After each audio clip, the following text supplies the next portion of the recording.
Hello বন্ধুরা, চলে এসেছি আজকে তালপুরি আর তাল বড়া রেসিপি নিয়ে। রান্নার রেসিপি শেয়ার করব আর ভাদ্র মাসের অমাবস্যায় তালের রেসিপি শেয়ার করব না, তা কি হতে পারে? তো আজকে তো সবার বাড়িতেই তালের কোনো না কোনো রেসিপি হয়েছে। আজকে ভাদ্র মাসের অমাবস্যায় তাল খেতে হয়। তো আমাদের বাড়িতে আজকে তালপুরি আর তাল বড়াই বানিয়েছি, সেই রেসিপিটাই শেয়ার করব তোমাদের সাথে। তালের যে কোনো রেসিপি আমরা সবাই বানাতে পারি, তাও শেয়ার করা জাস্ট, আর কিছুই নয়। তো একটা পাকা তাল নিয়ে নিলাম। তালটা ছাড়িয়ে তারপর তালটার রসটা বের করে দিতে সাহায্য করলেন আমার শাশুড়ি মা।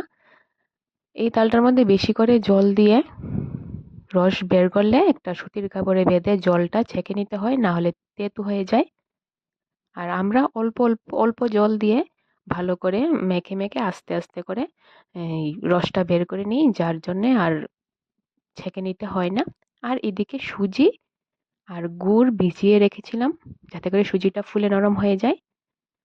অন্যান্যবার চিনি দিয়ে করি, বাট এবার গুড় দিয়ে করলাম।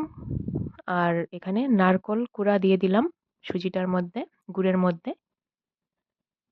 তালের রস থেকে কিছুটা রস আলাদা করে রেখে দিলাম তাল পুরি বানানোর জন্য। আর এদিকে সুজি গুলাটা দিয়ে দিলাম। এখানে গুড় নারকেলও ছিল, আর দিয়ে দিলাম পরিমাণ মতো ময়দা। তারপর কড়াইতে সাদা তেল দিয়ে এদিকে গরম হতে থাকলো, আর এদিকে আমি ভালো করে তালটা মাখিয়ে নিচ্ছি।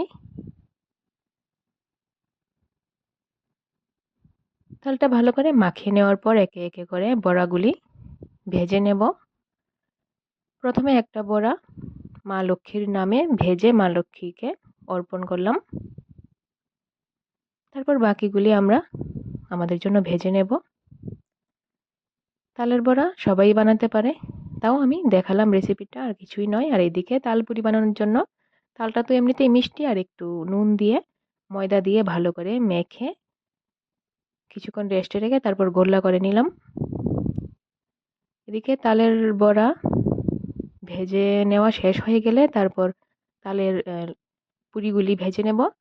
কিন্তু কাজের ব্যস্ততার মধ্যে আমি পুরিগুলি ভাজাটা দেখাতে ভুলে গেছি, মানে ভিডিওটা ক্যাপচার করতে ভুলে গেছি। বাট দেখো পুরিটা কতটা নরম হয়েছে, আর খেতে দারুণ দারুণ সুস্বাদু হয়েছে। তোমরা কি তাল পুরি বানিয়ে খেয়েছো আজকে? তো আমাদের বাড়িতে আজকে এই রেসিপিটাই হয়েছে। ভিডিওটা দেখার জন্য অনেক অনেক ধন্যবাদ।